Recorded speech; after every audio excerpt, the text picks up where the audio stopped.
Salut, groupe 400! Cet après-midi, je vous présente le livre Qui va bercer Zoé? C'est d'une auteure québécoise, André Poulain, et c'est représenté, en fait, illustré par Mathieu Lampron. Alors, allons-y. Je ne sais pas si tu remarques dans la page principale, il n'y a qu'une seule couleur qui est le rose actuellement. Oui, le fond est bleu, mais tu vas découvrir dans ce livre que la couleur a beaucoup d'importance dans les illustrations. Alors, page de garde. J'amène ton attention sur le bouquet de fleurs qui est présent.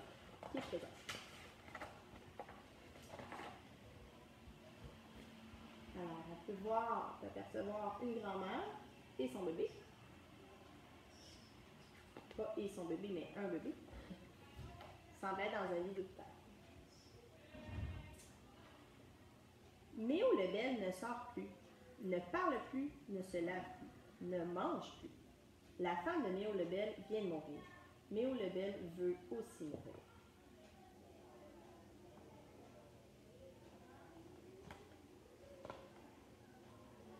Claudine apporte des macaronis gratinés à Méo Lebel. Elle lui apporte du gâteau au chocolat et lui apporte aussi des sourires.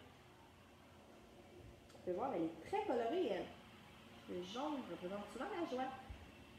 Mais son vieux voisin ne se lève pas, ne sourit pas, ne dit même pas merci.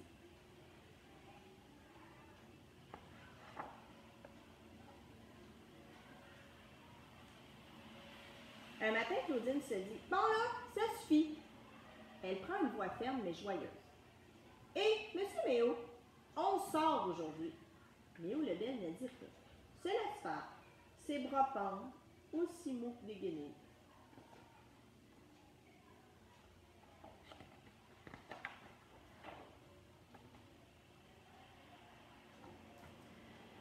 En route vers l'hôpital, les pas de Méo Lebel font scrunch sur la neige.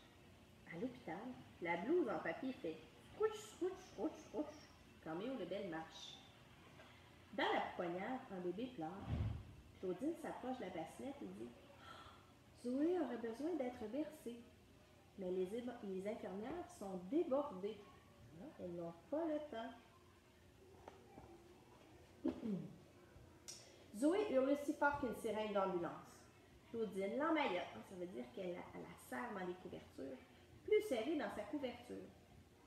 Comme ça, elle se sent en sécurité. Quand un bébé pleure et qu'il n'y a personne pour le consoler, moi aussi, j'ai envie de pleurer. On appelle ça de l'empathie. Méo Lebel garde ses bras croisés. Méo Lebel garde le dos tourné à la chaise berçante.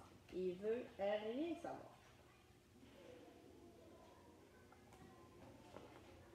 Le lendemain matin, Méo Lebel laisse Claudine le ramener à l'hôpital. Dans la pouponnière, il ne décroise pas les bras. Il s'assoit dans la chaise berçante, mais ne se berce pas. Zoé pleure, mais ne bouge pas. Claudine murmure à son voisin « Si vous le bercez, vous vous sentirez mieux, et elle aussi. »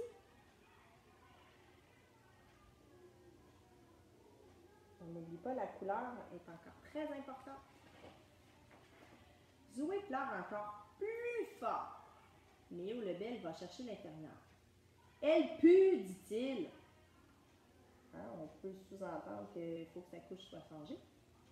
Claudine change la couche de Zoé et dit à son voisin « Bercer un bébé, ce n'est pourtant pas compliqué. »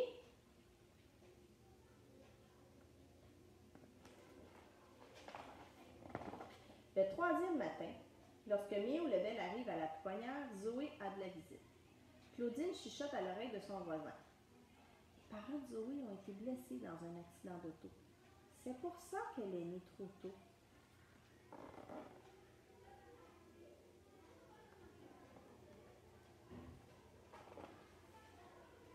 Une fois sa maman repartie, Zoé s'endort.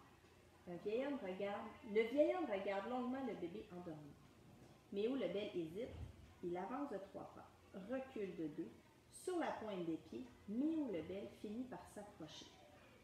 Et là, avant de lire la page suivante, je vais porter ton attention ici. Trouvez qu'est-ce qu'il y a de magique dans cette page. toute la vie. Il retient son souffle. Il se penche et touche à la main du bébé. C'est tellement doux, une vague de larmes gonfle la poitrine de Miou le bébé. Regardez sa main quand elle arrive pour toucher le bébé. Le lendemain, Miou le bel refuse d'aller à l'hôpital. Mais pourquoi? Demande Madame Claudine. C'est trop difficile, répond le vieil homme. Mais cette nuit-là, il se passe une chose étrange et joyeuse. Je peux voir que Miou le bel rêve de sa femme, hein, et que les couleurs sont présentes, les fleurs ne sont pas fanées.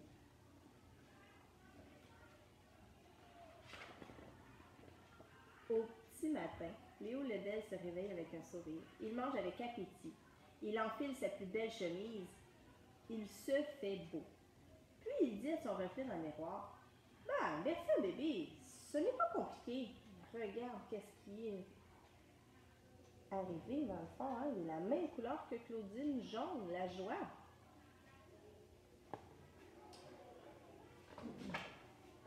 À la pouponnière, Zoé pleure.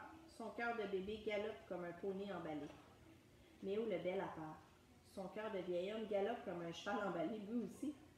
Il s'approche de la bassinette et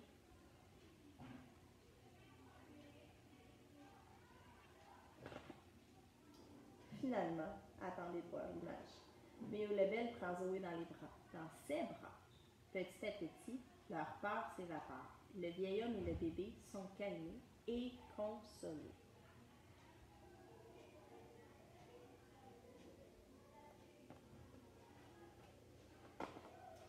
Poum, poum, poum, poum. Dans la chaise berçante, 2 cœurs battent à l'unisson.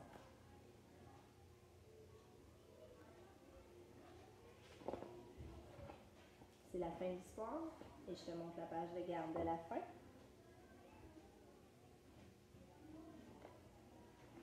Alors voilà, c'était l'histoire de Qui va bercer Zoé.